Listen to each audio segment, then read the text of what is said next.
సుమన్ టీవీలో మీ business promotions కోసం ఈ కింది నెంబర్ను సంప్రదించగలరు.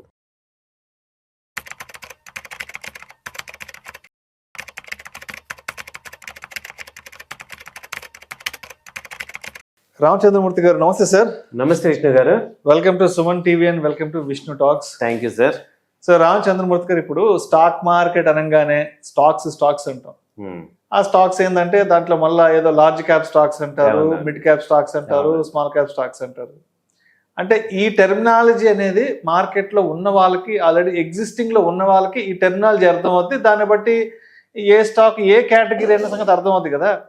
బట్ ఒక బేసిక్ లెవెల్లో ఉన్న వాళ్ళకి, మార్కెట్లోకి కొత్తగా అడుగు పెట్టాలి అనుకున్న వాళ్ళకి అసలు ఈ స్టాక్స్ అనేవి ఎన్ని రకాలు, దేన్ని ఎలా అర్థం చేసుకోవాలో మన ఆడియన్స్కి ఒకసారి క్లియర్గా చెప్పగలరు? డెఫినెట్గా సార్. యాక్చువల్గా మనం స్టాక్స్ కొంత ఐడియా ఉంది, కానీ అసలు స్టాక్ మార్కెట్లో ఉన్న కంపెనీలని 12 రకాలుగా విభజించవచ్చు. 12 రకాలుగా విభజించారు. ఒకటి స్పెక్యులేటివ్ స్టాక్స్. స్పెక్యులేషన్ అంటే ఏంటంటే ఇవి యంగ్ కంపెనీస్, మొన్న మధ్య స్టార్ట్ అయిన కంపెనీస్, ఇంకా ప్రూవ్ వాటి యొక్క పెర్ఫార్మెన్స్ ఇంకా ప్రూవ్ కాలేదు. కాబట్టి ఏంటంటే మనం ఏంటంటే వాటి మీద కొంత బెట్టింగ్ చేసుకొని, కొంత ప్రాఫిట్స్ బుక్ చేసుకొని, రెగ్యులర్గా ఇన్వెస్ట్మెంట్ ఓరియంటెడ్ కాకుండా స్పెక్యులేషన్ చేసే స్టాక్స్ని స్పెక్యులేటివ్. ఇక్కడ ఏంటంటే ఒక్కొక్కసారి పెద్ద విన్నింగ్ అవుతుంటుంది, ఒక్కొక్కసారి మార్కెట్ పడినప్పుడు ఇవి బాగా డల్ అవుతుంటాయి. సో వీటిని స్పెక్యులేటివ్ స్టాక్స్ అంటాం. సో తర్వాత చూసుకుంటే రెండో కేటగిరీ గ్రోత్ స్టాక్స్. గ్రోత్ స్టాక్లో ఏంటంటే ఈ కంపెనీస్ ఏంటంటే గ్రోయింగ్ ఫాస్ట్ గ్రోత్, వీటికి ఏంటంటే హై స్పీడ్ గ్రోత్ రేట్ అనేది మేనేజ్మెంట్ ఫోకస్ చేస్తూ ఉంటుంది. అలాగే they spend everything to get bigger. అంటే వాళ్ళు ఏంటంటే వచ్చిన ఆదాయాన్ని అంతా కూడా గ్రోత్కే వాడతారు. సో ఇప్పుడు అంటే ఫస్ట్ స్టేట్ లెవెల్లో స్టార్ట్ చేసి 23 పాన్ ఇండియా లెవెల్లో ఎక్స్పాన్షన్ అవడానికి గ్రోత్ అంతా వాడతారు. వీటి ఏంటంటే ఇవి చాలా ఫాస్ట్గా రైజ్ అవుతాయి, అలాగే బాగా ఏమైనా తేడా వచ్చిందన్నా కూడా బాగా ఫాలో అవుతాయి. సో ఈ గ్రోత్ స్టాక్స్ అనేది కొంచెం అగ్రెసివ్గా ఉన్నట్టు అనమాట. తర్వాత చూసుకుంటే క్వాలిటీ స్టాక్స్. క్వాలిటీ స్టాక్స్ ఇవేంటంటే ఇవి స్ట్రాంగ్ కంపెనీస్, తక్కువ డెప్ట్ ఉన్నాయి, అలాగే స్టడీ ప్రాఫిట్స్ ఉంటాయి, అలాగే year after year slow growth, study growth ఉంటుంది. అంటే ఇవి ఆల్రెడీ ఏంటంటే పాన్ ఇండియా లెవెల్ విస్తరించిపోయి ఒక స్టేజ్కి వచ్చాక ఉండే స్టాక్స్, అంటే మిడిల్ ఏజ్ స్టాక్స్ అనమాట. సో మిడిల్ ఏజ్ స్టాక్స్ ఇవి ఏంటంటే జస్ట్ లైక్ ఇప్పుడు టాప్ 100 కంపెనీస్లో కొన్ని స్టాక్స్, ఇప్పుడు ఐటీసీ కానీ, హిందుస్థాన్ యూనిలివర్, అలాగే మనకి ఐటీ కంపెనీస్లో ఇన్ఫోసిస్, టీసీఎస్, ఇవన్నీ ఏంటంటే ఒక రేంజ్లో ఆల్రెడీ ఎస్టాబ్లిష్ అయిపోయి ఉన్నాయి. సో వాటిని అవి సిస్టమేటిక్గా గ్రో అవుతూ ఉంటాయి. సో వీటిని క్వాలిటీ స్టాక్స్ అంటాం. దాని తర్వాత value stocks. Next category value stocks. Value stocks అంటే ఏంటంటే వీటికి ఏంటంటే ఒక క్యారెక్టర్ ఉన్న కంపెనీస్ అనమాట. వాటికి ఆల్రెడీ మార్కెట్లో ఒక ఎథికల్ వాల్యూ ఉంటుంది. సో వీటికి ఏంటంటే వీటి ఏంటంటే ట్రేడింగ్ అయితే ఈ కంపెనీలు ఏంటంటే ఒక్కోసారి మార్కెట్ ఫాలో అవటం వల్ల అవి మార్కెట్ వాల్యూ కన్నా కొంత కిందకు వస్తాయి. సో అలాంటి రేంజ్ వచ్చిన వాటిని వాల్యూ స్టాక్స్ అంటాం. అంటే క్వాలిటీ కంపెనీస్ అవి ఏంటంటే వాటి యొక్క ఒరిజినల్ ప్రైస్ కన్నా తక్కువ ఉంటాయి. వాటిని ఏంటంటే పిఈ వాల్యూ తగ్గితే క్వాలిటీ స్టాక్స్ అంటాం.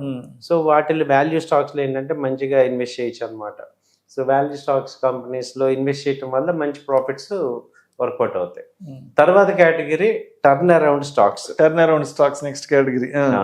ఇప్పుడు ఏంటంటే ఒక్కోసారి ఇవి ఏంటంటే బాగా హార్డ్ టైంలో బాగా డౌన్ అయిపోయి కంపెనీ ప్రాబ్లం వచ్చి వాటిల్లో మేనేజ్మెంట్ ఫిలాసఫీ కానీ లేకపోతే రూల్స్ ఫాలో అవ్వకపోవటం వల్ల బాగా హిట్ అయిపోయి ఆ తర్వాత అవి తప్పును సరి చేసుకొని రికవరీ అయ్యే స్టాక్స్ని టర్న్ అరౌండ్. వీటిల్లో ఏంటంటే ఇది కనుక తిరిగిందంటే మంచిగా ప్రాఫిట్స్ అనేది వస్తాయి అన్నమాట. బిగ్గెస్ట్ రిబౌండ్ అయితే మంచి ప్రాఫిట్స్ వర్కౌట్ అవుతాయి టర్న్ అరౌండ్. తర్వాత dividend stocks. Next category dividend stocks. ఇవేంటంటే కంప్లీట్ గా ఇవన్నీ మెచ్యూర్ కంపెనీస్, ఇంకా వాటికి ఎక్స్పాన్షన్ అయ్యే స్కోప్ లేదు. అప్పుడు ఏం చేస్తాయంటే అవి ప్రాఫిట్స్ ని రిటైన్ చేయకుండా డివిడెండ్ ఇస్తూ ఉంటాయి, ప్రాఫిట్ షేర్ చేస్తాయి అనమాట.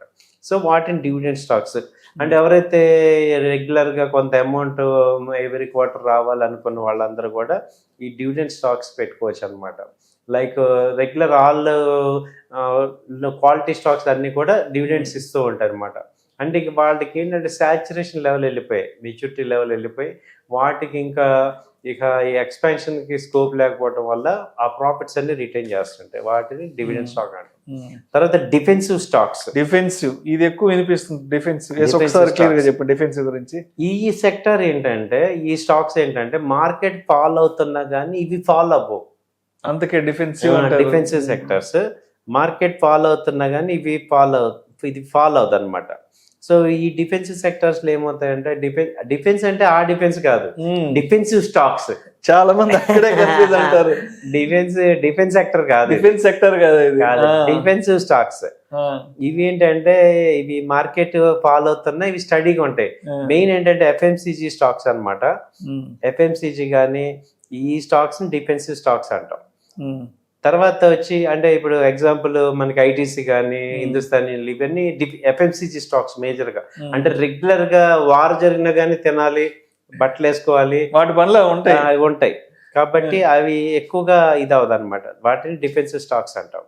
తర్వాత వచ్చి blue chip stocks. Blue chip stock category ఇవి ఏంటంటే లార్జ్ క్యాప్ అలాగే ట్రస్టెడ్, ఇవి ట్రస్ట్ వర్తి ఉంటాయి అనమాట. ఇవి బ్లూ చిప్ స్టాక్స్ అంటాం, trustworthy with decades of track record ఉంటాయి.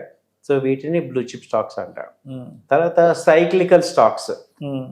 సైక్లికల్ స్టాక్స్ అంటే ఇవి సైకిల్ వర్షకాలం, ఎండాకాలం, వానాకాలం లాగా ఆ సైకిల్కి తగ్గట్టుగా ఇవి ఉండే. సో గుడ్ టైమ్స్ లో ఏమో బాగా పెరుగుతుంటాయి, బ్యాడ్ టైమ్స్ లో అయితే బాగా తగ్గుతుంటాయి. ఇప్పుడు సపోజ్ మనకి ఉలెన్ స్వెటర్స్ ఉన్నాయనుకోండి, సపోజ్ శీతాకాలంలో వాటికి బిజీ ఉంటుంది, ఎండాకాలంలో వాటికి సేల్ ఉండదు. సీజనల్ స్టాక్స్ అంటారు సైక్లికల్ స్టాక్. అలాగే స్మాల్ క్యాప్ స్టాక్స్. ఇవేంటంటే స్మాలెస్ట్ కంపెనీస్ అనమాట. స్మాల్ క్యాప్ కంపెనీస్ అంటే ఒక బిలో 100 అలా ఉన్న కంపెనీ అప్పుడే స్టార్ట్ అవుతుంటాయి. వాటి ఏమంటాయంటే మార్కెట్ బాగా ఉన్నప్పుడు ఇవి మంచి గ్రోత్ ఇస్తాయి, మార్కెట్ డౌన్ అయినప్పుడు కూడా ఇవి బాగా బీటింగ్ అయిపోతాయి అన్నమాట. తర్వాత large cap stocks. Large cap అంటే మనకి already proved companies, top 100 companies ని లార్జ్ క్యాప్ స్టాక్స్. ఇప్పుడు ఎగ్జాంపుల్ గా మనకి టాటా, రిలయన్స్ ఇవన్నీ ఇంకా లార్జ్ క్యాప్ ఎగ్జాంపుల్. తర్వాత mid cap stocks. Mid cap అంటే టాప్ 100 నుంచి 250 వరకు ఉన్న కంపెనీస్ ని మిడ్ క్యాప్ అంటాం. అంటే ఆ సెక్టర్ లో సెకండ్ లెవెల్, థర్డ్ లెవెల్ లో ఉన్న కంపెనీస్ ని మిడ్ క్యాప్ స్టాక్స్ అంటాం. ఆ తర్వాత ఇవి టోటల్ గా ఈ రకంగా స్టాక్ మార్కెట్ లో ఉన్న కంపెనీస్ ని ఇలా మనం అర్థం 12 రకాలుగా విడదీశారు. సో అలాంటి కంపెనీస్ అన్నమాట ఇవి. దీన్ని బట్టి మీరు ఇక్కడ చేసుకోవచ్చు.